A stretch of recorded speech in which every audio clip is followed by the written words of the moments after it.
नमस्कार दोस्तों, मैं अभिनव वर्मा फिर से आपके सामने एक नई वीडियो लेके प्रस्तुत हूँ। तो फिर आज हम उपनिषद से श्लोक पढ़ेंगे और साथ के साथ क्या हमारे मन में विचार हैं तो उनको जानेंगे। मेरा फ़ोन ख़राब है इसलिए इंस्टाग्राम पोस्ट में नहीं डाल पा रहा हूँ, तो जब तक मेरा फ़ोन नहीं ठीक होता तब तक हम मन में दो विचार शेयर करेंगे। कौन से मन में दो विचार आते हैं उन विचारों को हम शेयर करेंगे। तो फिर शुरू करते हैं उपनिषद के साथ।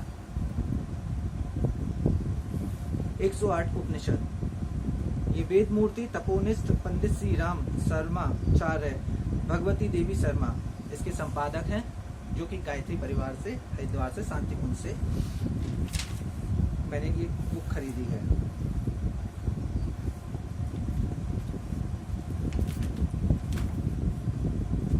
चलिए आज हमने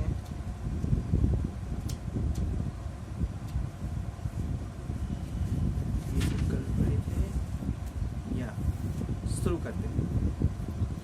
मना संकल्पकम ध्यात्वा संक्षिप्यात्मनि बुद्धिमान धारित्वा तथात्मानं धारणा परिकीर्तिता। बुद्धिमान मनुष्य मन को संकल्प के रूप में जानकर उसे आत्मा बुद्धि से लय कर देते हैं। तत्पश्चात उस आत्मा रूपी सद्बुद्धि को भी परमात्मा सत्ता के ध्यान में स्थिर कर दें। इस प्रकार की क्रिया को धारणा की स्थिति के रूप में जाना जाता है। ये श्लोक हमने कल भी पढ़ा था और अब हम अगला श्लोक पढ़ते हैं। इसमें आपके अलाइनमेंट के बारे में बोला गया है कि आप जो भी थोड़ी भी बुद्धि रखता है या जो भी बुद्धिमान पुरुष है जो समझ रखता है, वो मन को एक संकल्प के रूप में बांधे।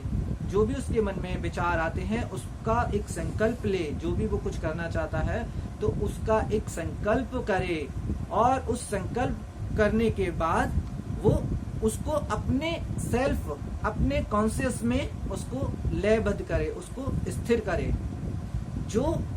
जब वो उसको अपने कॉन्शियस में स्थिर करता है, लयबद्ध करता है, उसको डेली प्रैक्टिस करता है, तो वो उसके अनकॉन्शियस माइंड में चला जाता है। अनकॉन्शियस माइंड में वो ब्रह्मांड से कनेक्ट होता है, जहां से उसको एक प्रचुर मात्रा में एक असीम प्रभुता की शक्ति उसे प्रदान होती है और उसके कार्य पूर्ण होते हैं। तो इसी को ही धारणा की स्थिति कहते हैं, किसी चीज को धारण करना।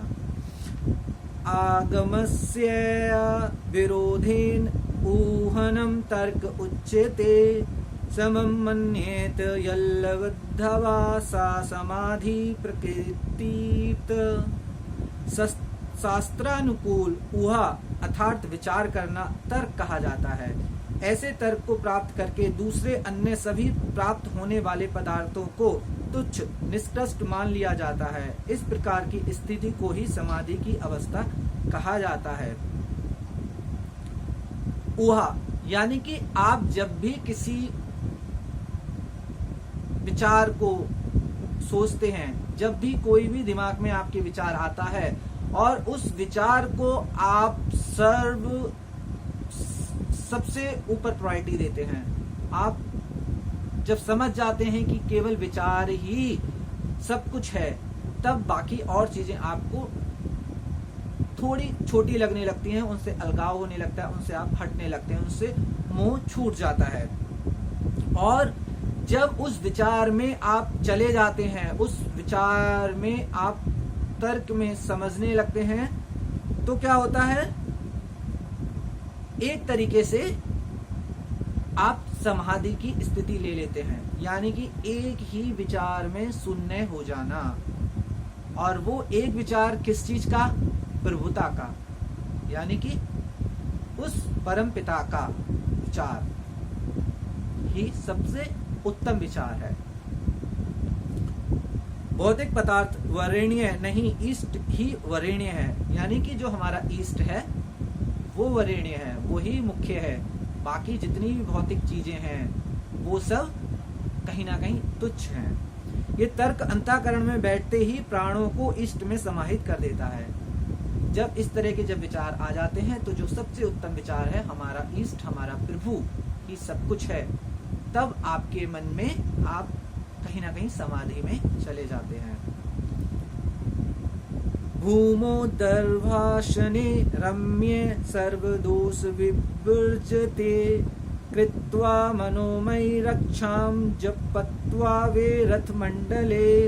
भूमि को स्वच्छ समतल करके रमणीय तथा अशुद्ध विषय और एवं कीट आदि सभी दोषों से रहित क्षेत्र में मानसिक रक्षा दिग्वंदाधि करता हुआ रथ मंडल ओमकार को जप करे। कहने का मतलब यह है कि आपके मन में जितने भी विचार आ रहे हैं,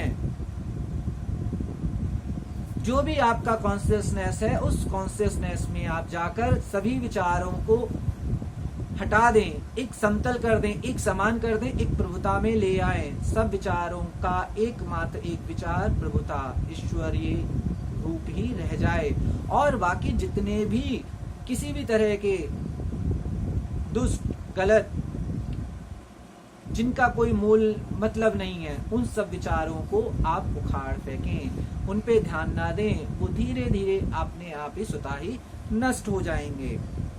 सभी प्रकार के जब इस तरह की जब आपकी स्थिति हो जाए, तब आप ओमकार का जाप करें। तब ओमकार की जो ध्वनि है वो आपको प्रभुता में विलीन करती है। प्रभुता की जो वाइब्रेशन है, ध्वनि है, कंपन है, उसमें आपको प्रभुता महसूस होती है। तो आज के ये 2 श्लोक मंत्र रहे। अब इंस्टाग्राम तो हमारे पास आज है नहीं, लेकिन हाँ, हमारे मन में जो मेरे डेली सुबह जब उठ के मैं इंस्टाग्राम पे लिखता हूँ, तो जो पिक्चर्स मैं सर्च करता हूँ और जो मुझे विचार आते हैं तो मैं लिखता हूँ। तो अब हम आंखें बंद करके पहला विचार सोचेंगे।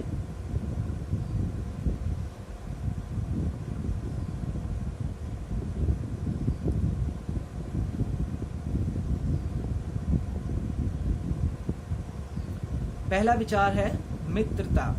तो मित्रता अगर हम देखें, अगर आपके पास एक भी सच्चा मित्र है तो वो आपका सच्चा मित्र आपके लिए बहुत ही आनंदमयी है। अगर हम एग्जाम्पल लेते हैं कि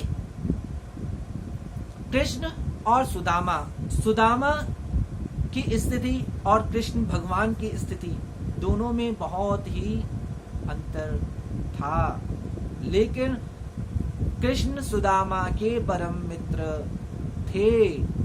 और एक समय जब ऐसा आया, जब सुदामा कृष्ण से मिलने आए, तो उनकी मित्रता का रूप देखना, मित्रता की छवि को देखना अपने आप में एक प्रभुता है। उस मिलन को, उस समय को देखना एक सच्ची मित्रता की मिसाल है। अगर किसी को इस तरह के मित्र मिल जाएं, कलयुग में तो बहुत मुश्किल है, लेकिन फिर भी अगर किसी को इस तरह का मित्र मिल जाए तो वो समझो उसको, उसके ऊपर भगवान की कृपा है, उसके ऊपर प्रभु की कृपा है। यानी कि उसने कुछ ऐसा पुण्य कर्म किया है जो उसे प्रभु ने अपने रूप धर के उस मित्र से मिलवाया है। तो आपके पास अगर उतने इस सच्चे मित्र नहीं भी हैं, तो जैसे भी हैं, कहीं ना कहीं आप उन मित्रों के साथ मिलके भी अच्छे विचार में रह सकते हैं, अच्छे माहौल में रह सकते हैं, और अच्छे इस दुनिया में, विश्व में अच्छे कार्य में लीन रह सकते हैं। और विश्व में अपने को, अपने दोस्तों को, अपने परिवार और समूह को आप क्या कर सकते हैं, आप उनको एक अच्छा एक गिफ्ट दे सकते हैं, उपहार दे सकते हैं, अपने कार्य करके, एक उपलब्धि देकर इस विश्व को, समाज को, उसमें कल्याण उनका करके, मानव का कल्याण करके। तो हमेशा हमारा विचार क्या होना चाहिए, इस विश्व का कल्याण और मानव का कल्याण। अपने साथ साथ हमें सबके कल्याण पर ध्यान देना चाहिए। जब आप सबका कल्याण सोचते हैं तो अपना कल्याण भी उसी में आपका निहित होता है। वही सच्चे मित्र की विशेषता है। तो दूसरा विचार सोचते हैं।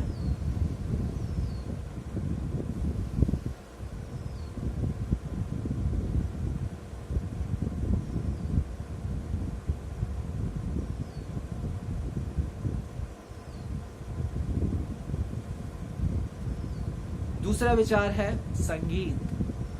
संगीत हमारे जीवन में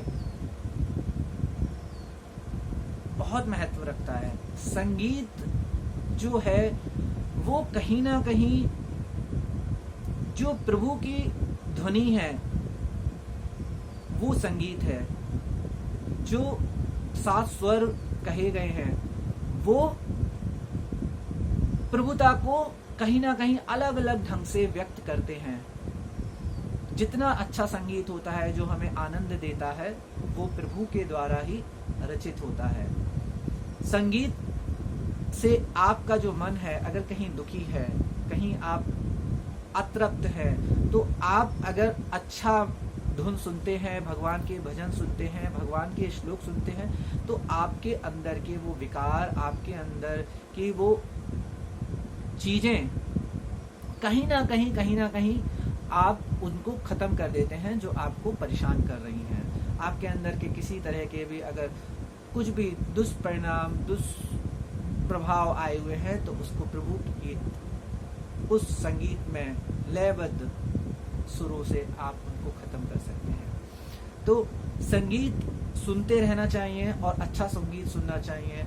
सूफी संगीत बहुत अच्छा संगीत है। अगर आपको वो भगवान में अगर आप एकता रखते हैं तो वो भी आपको बहुत सुंदर लगेगा।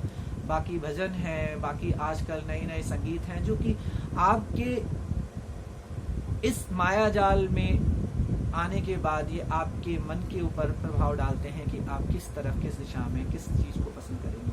लेकिन संगीत है, बस आपको उससे सुख प्राप्त हो और उस संगीत से दूसरे को सुख प्राप्त हो।